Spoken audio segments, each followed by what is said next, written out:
كتاب الله دستوري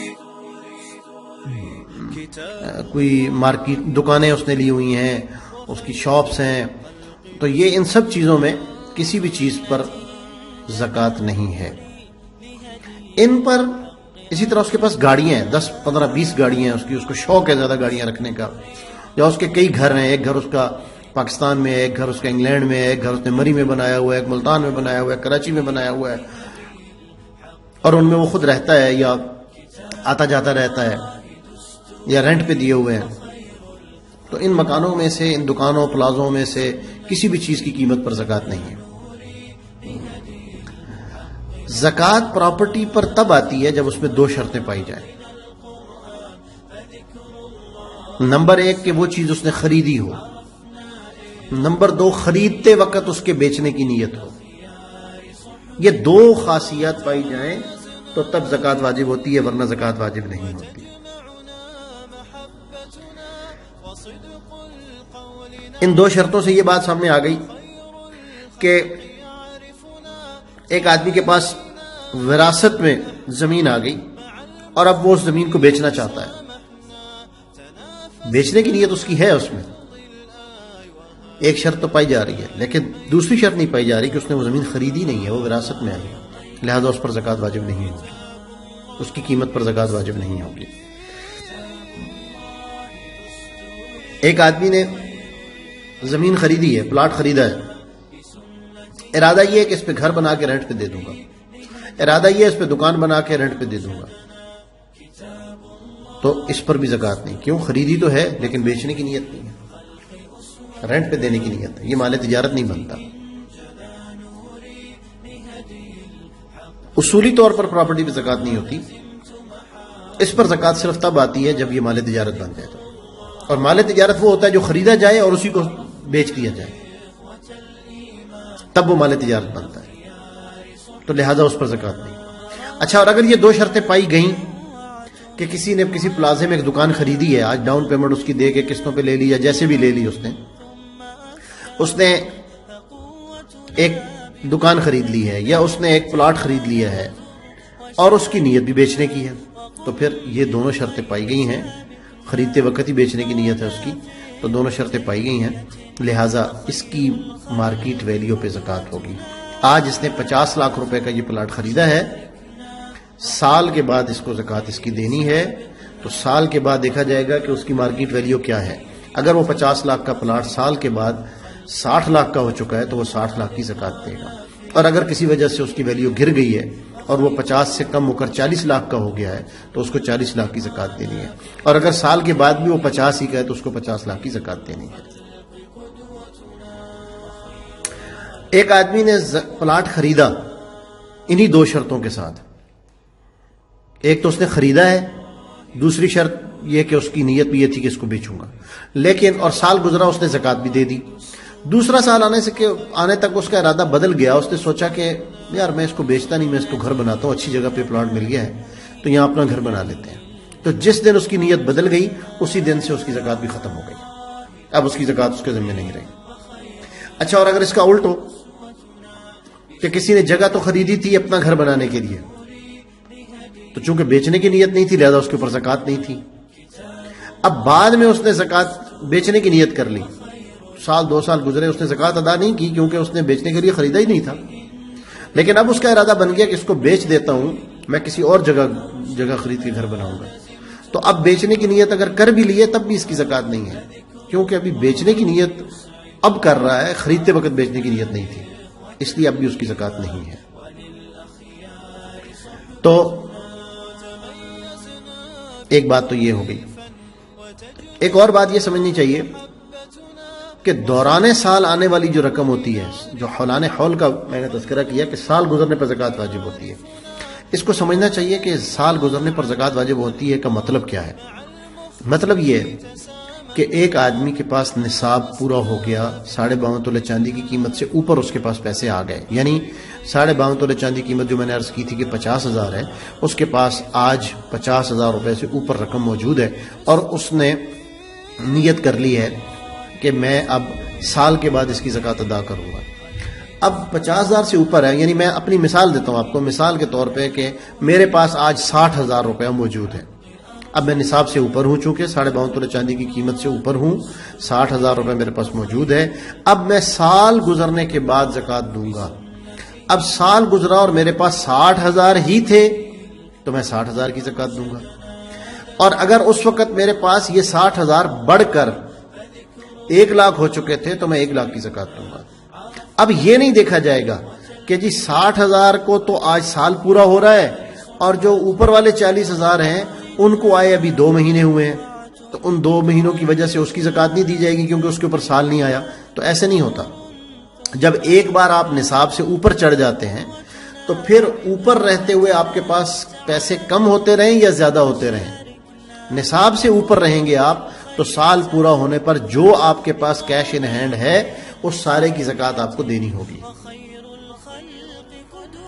آپ کے پاس آج 60,000 روپیہ تھا اور 1 سال پورا ہونے پر آپ نے نیت کر رکھی ہے کہ میں 60,000 کی زکوٰۃ دوں گا، لیکن 1 سال پورا ہونے سے 3 دن پہلے آپ کے پاس اس 60,000 کے اندر 1,00,000 روپے کا اضافہ ہو گیا، صرف 1 دن پہلے،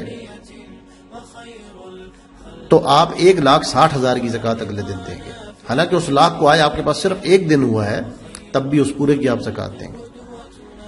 ایک صورت ہے جس میں آپ نئے آنے والی رقم کی زکوٰۃ اس وقت نہیں دیں گے. اس کی صورت کیا ہے کہ آپ کے پاس بیچ میں کسی وقت آپ نصاب سے نیچے آ گئے ہوں.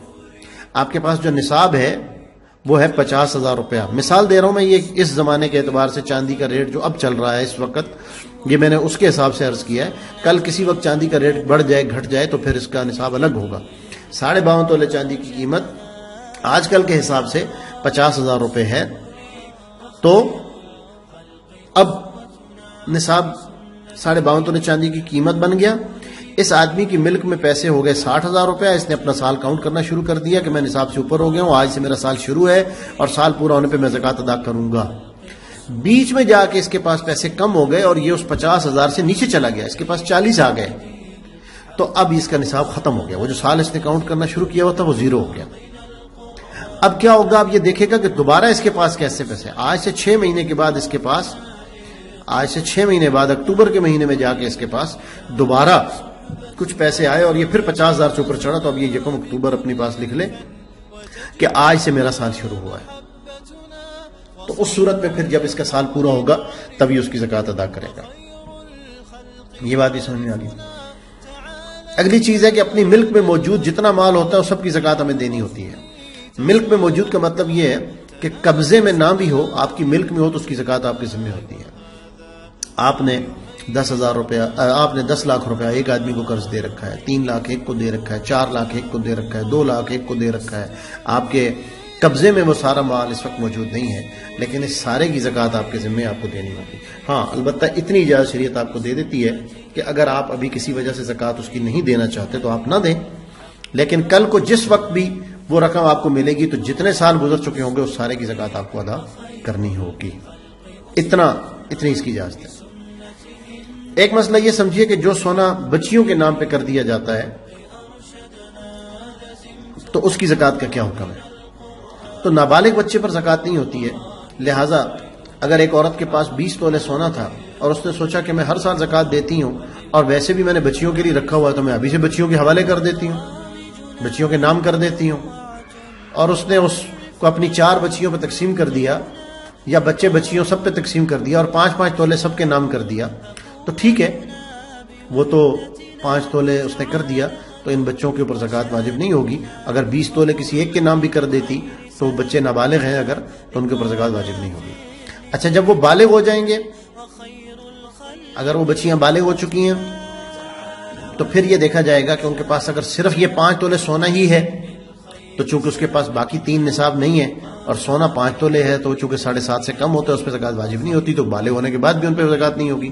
لیکن اگر ان کے پاس 4-5 ہزار روپیہ اپنا ذاتی بھی موجود ہے اور سونا بھی موجود ہے تو پھر 2 نصاب اکٹھے ہو گئے.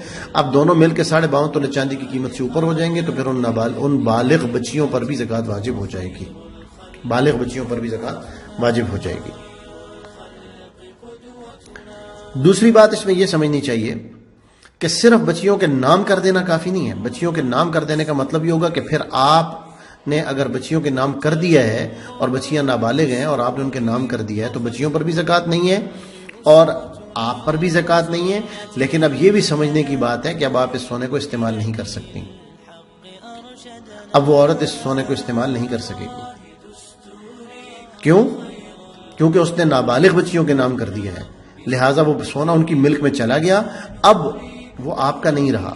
اور نابالغ کی اجازت معتبر نہیں ہے شریعت میں، لہٰذا نابالغ اگر اجازت دے بھی دے کسی فنکشن کے موقع پر آپ کو وہ سونا پہننا ہے اور آپ کی نابالغ بچی 8 سال کی کہہ بھی دے کہ امی آپ یہ پہن لیں، تب بھی آپ وہ سونا نہیں پہن سکتی ہیں، کیونکہ نابالغ کی اجازت معتبر نہیں ہے. وہ جب بالغ ہو جائے گی پھر اجازت دے اگر، تو پھر آپ اس کا سونا پہن سکیں گی، ورنہ آپ وہ پہن بھی نہیں سکیں گی. اس لیے یہ بات بھی سمجھنی چاہیے کہ جو سونا آپ نے ان کی ملک کر دیا اس کی زکوٰۃ تو آپ ادا نہیں کر رہی ہیں، لیکن اب وہ آپ استعمال بھی نہیں کر سکیں گی، اس لیے اس کو بھی سمجھنے کی ضرورت ہے. اچھا جی، میں نے ایک بات عرض کی تھی کہ مال تجارت میں زکوٰۃ ہے. مال تجارت میں کس کو کہتے ہیں؟ مال تجارت اس رقم کو کہتے ہیں، اس مال کو کہتے ہیں جو آنے جانے والا ہو. ایک آدمی کا شاپنگ مال ہے، اس نے شاپنگ مال بنایا ہے، اس شاپنگ مال کو بنانے میں اس نے اس کی ڈیکوریشن میں اس میں ریکس اس نے لگائے ہیں، اس میں اس نے کاؤنٹر بنائے ہیں، اس میں اس نے سافٹ ویئر انسٹال کیے ہیں، اس کے لیے اس نے کمپیوٹر سسٹم رکھا ہے، اس نے اس کے لیے کوئی واک تھرو گیٹ رکھے ہیں، اور اس کے علاوہ اس نے اس میں سیکیورٹی سسٹم لگوایا ہے، اور اس میں اس نے آنے والے جو اس کے سیلز مین ہیں یا جو بھی اس کا عملہ وہاں کام کرتا ہے ان کی اس نے حاضری کے لیے کوئی بایو میٹرک سسٹم رکھا ہے. ان ساری چیزوں کے اوپر اس کے خرچے ہوئے ہیں. تو یہ جو خرچے اس کے ہوئے ہیں، جو ریک ہیں اور یہ جو باقی چیزیں ہیں، ان سب کی قیمت ملا کے مثال کے طور پہ اس کے اوپر اس کا 20 لاکھ 25 لاکھ 30 لاکھ روپیہ لگ گیا ہے، تو ان چیزوں کی قیمت پر زکوٰۃ ادا نہیں کرے گا. وہ صرف اس چیز کی زکوٰۃ دے گا جو وہ خریدتا ہے اور جو بک جاتی ہے. اب شاپنگ مال میں جن ریکوں میں سامان لگا ہوا ہوتا ہے وہ ریکس نہیں بکتے، ان کے اندر جو سامان تعرفنا تثقفنا حوار ثم أفكار فقوتنا بوحدتنا تعال وزر وشاركنا وقم بالخير سابقنا لقانا في ابن تيمية وخير الخلق